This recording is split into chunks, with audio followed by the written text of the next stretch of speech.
Hello, this is Victor Davis Hanson for the Daily Signal.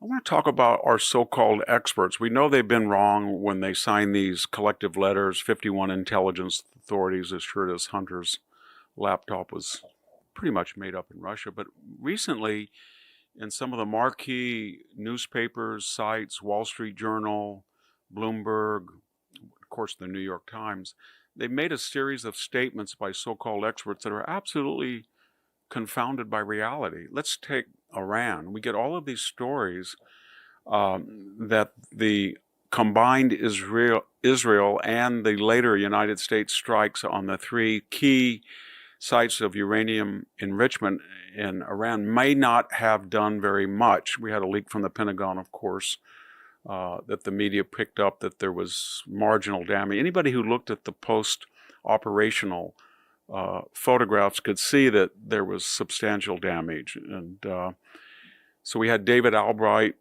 one of the most prestigious, an analyst of nuclear proliferation. He said there was serious damage. We had the head of the International AEC, Mr. Grossi, serious damage. We had Israel, serious damage, Israel intelligence. And our intelligence agencies said serious damage, except for this outlying one from the Pentagon that the left-wing media picked up.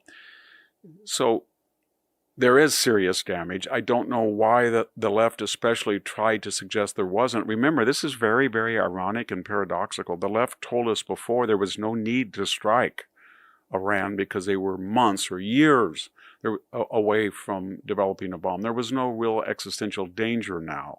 As soon as we did hit, they said, oh my gosh, there might be uranium that could be quickly enriched. Think of that. They were hyping up the threat after this complete obliteration of many sites than they were before. The same inexactitude is true of the reaction to the Iran war. People on the right, the MAGA base, said there would be 30,000 people killed, could cause World War III.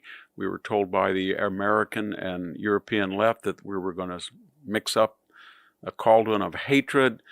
We were in Iranian airspace for about 25 minutes. No Americans were killed. Probably very few, if any, Iranians were killed.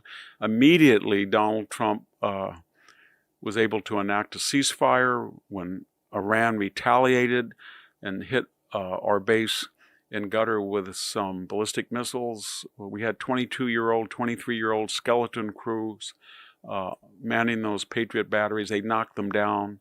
Trump did not reply. End of story. No World War III, no 30,000 killed, no endless wars.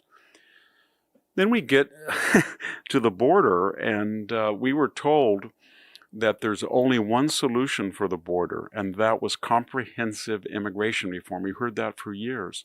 In fact, all we needed was a new president to enforce existing laws. We were said even Donald Trump, should he come in and get everything he wants, there's no way you can reduce 10,000 people a day to zero. He did that.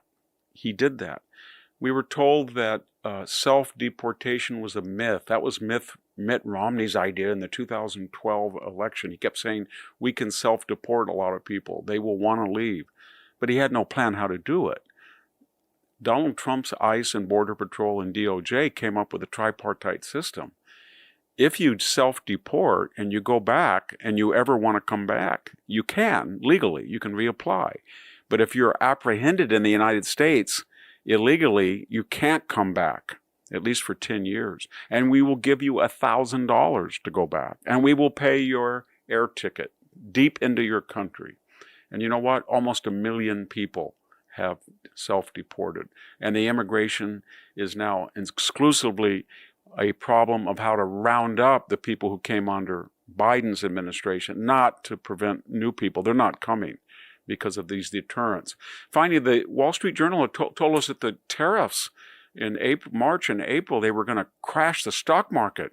They were going to raise prices. We would have a hyperinflation. We were going to have a recession. We were going to lose jobs when coupled with deportation of, 1 million people leaving and another 300,000 or 400,000 deported. And yet here we are in June, and the stock market is at a record high.